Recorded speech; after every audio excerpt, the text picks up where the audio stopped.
Cette vidéo est pour montrer comment utiliser le deep learning avec OpenCV. OpenCV intègre certaines fonctionnalités qui permettent de mettre en place un réseau de neurones. Donc dès qu'on a OpenCV d'installer, ben, on l'importe. On aura aussi besoin de matplotlib, donc pyplot plus exactement, pour afficher les images. On se souvient que pour afficher une image, ben, il faut la lire. Donc on va lire avec OpenCV. On va prendre notre image de Lena.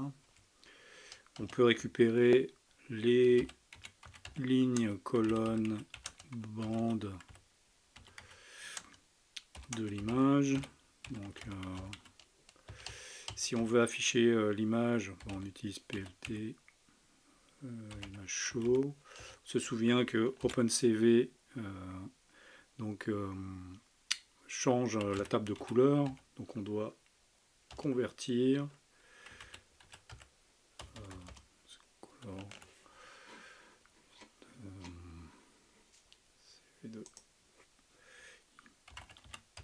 CV2 point.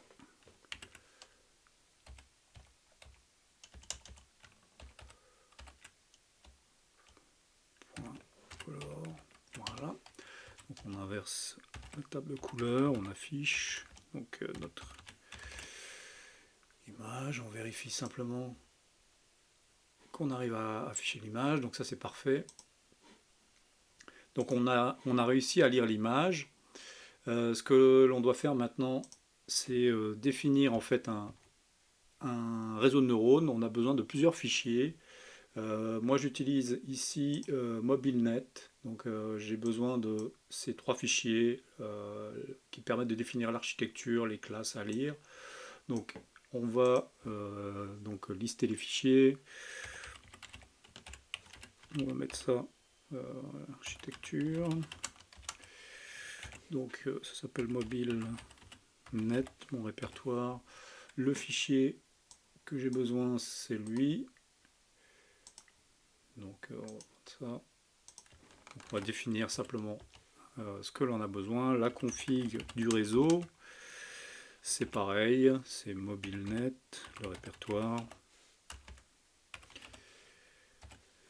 Et on a besoin de la configuration qui est ici. On a besoin de définir les classes. Donc pour ce faire, en fait, on va simplement lire le fichier qui s'appelle MobileNet label. Donc c'est un fichier texte qui définit les classes qui devraient être présentes, que le réseau peut reconnaître. Je vais fermer ça, il n'y a pas besoin. Donc on définit les classes. Donc une fois qu'on a lu, on va simplement, c'est un fichier texte, on va simplement le convertir en une liste. Donc on va avoir ici class name, une liste de classes que le réseau est capable d'identifier. Alors on doit faire un pré-traitement donc de l'image pour l'introduire dans le réseau, et justement OpenCV a une méthode pour faire ça. Ça s'appelle blob from image. On doit lire l'image. On peut lui appliquer un facteur d'échelle.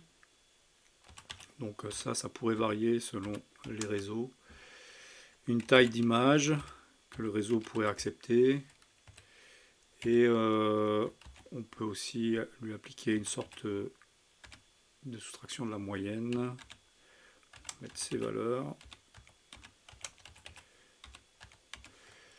Voilà. On va créer le réseau maintenant. Donc OpenCV a une méthode pour faire ça. Ça s'appelle readNet. Alors vous voyez, il y a plusieurs, selon les fichiers qu'on a, le type de réseau. Nous, ce qu'on va utiliser, c'est le readNet.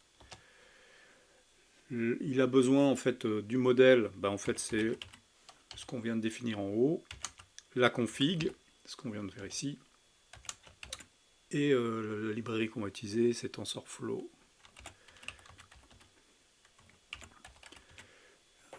le format du réseau. Par la suite, le réseau va être formé en fonction des fichiers qu'on vient de définir. Donc, ces fichiers, on peut les trouver sur Internet. Alors, maintenant, ce qu'on va faire, on va donc envoyer l'image dans on va le faire ici, envoyer l'image dans le réseau. Donc, c'est set input. On envoie le blob. Et on peut récupérer, une fois qu'on a envoyé l'image, on peut récupérer la sortie. Donc, ça s'appelle forward. Donc pour l'instant, ça ne fait rien. Ni plus ni moins, en fait, on peut récupérer la sortie. C'est dans la sortie, dans le output, la variable output, qu'on va retrouver en fait les détections, donc les objets détectés. Généralement, quand on fait un objet détection, on va récupérer une boîte englobante de l'objet. On peut lui mettre une couleur en fonction de la classe. Alors pour ce faire, on peut utiliser des petites méthodes de NumPy qu'on va importer ici.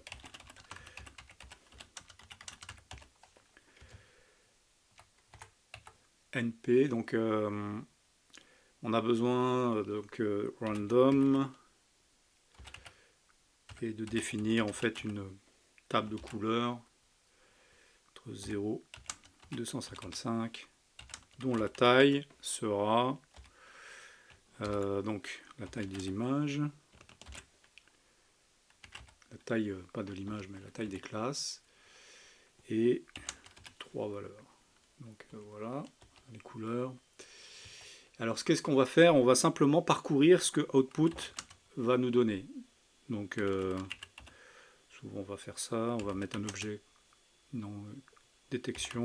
Output fournit beaucoup de choses, mais on va aller rechercher ce qui est dans les dernières couches.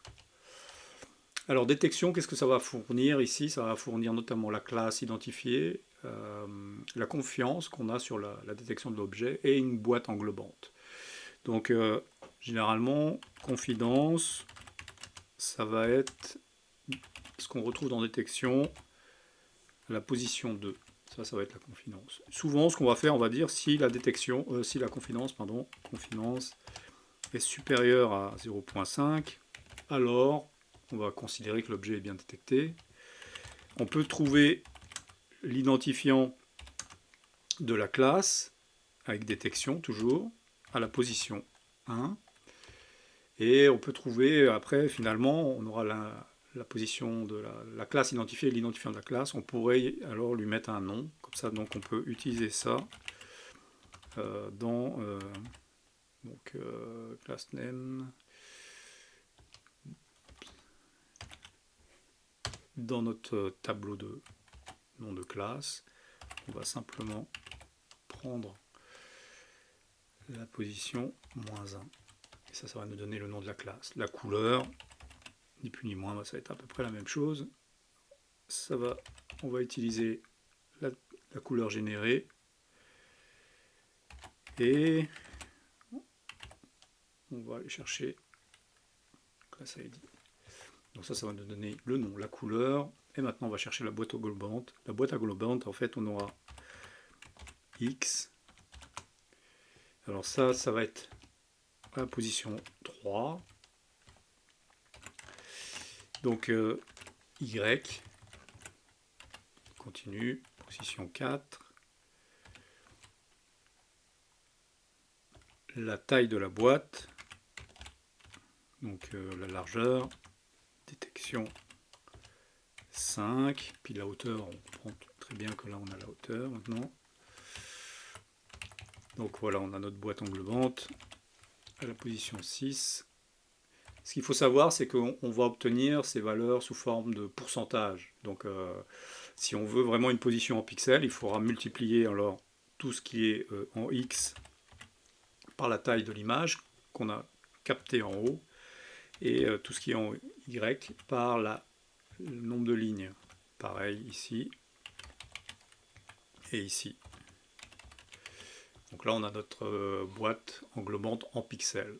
Maintenant qu'est-ce qu'on va faire? on va mettre ça en forme dans l'image. Donc on va créer un rectangle sur l'image. Donc on incruste un rectangle. On a besoin donc de définir où va commencer le rectangle. Donc un point en X et Y. Donc ça c'est les points qu'on a ici. Et on doit donner un tuple pour la taille. Donc pareil, ce qu'on vient de calculer.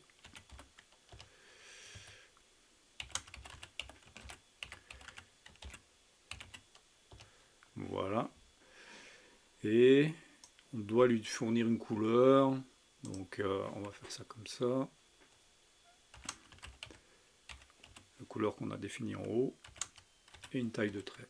Puis on va faire pareil pour mettre un texte. Alors pour mettre un texte, on va utiliser la méthode putText sur l'image, class name, donc le nom de la classe. On va utiliser une position aussi. On va le mettre en haut à gauche. Donc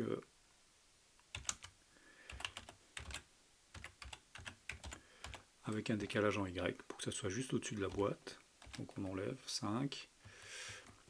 On va lui mettre une certaine fonte. Donc on va utiliser les fontes qui sont là par défaut. La taille du texte, on va garder quelque chose de 1. Et couleur, et une taille de trait aussi. Couleur, taille de trait. Alors ça pourrait marcher. On va faire un test. Quoique il y a des choses qui sont soulignées. J'ai oublié de fermer quelque chose ici. Donc on a ça. Ok.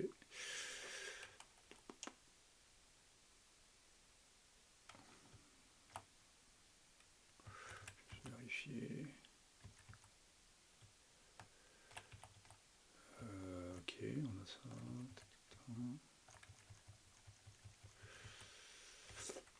Voilà. Donc ça a marché. On a notre personne qui est identifiée, donc parfait. Et si je clique ça sur une autre image, on a, j'ai une image de circulation.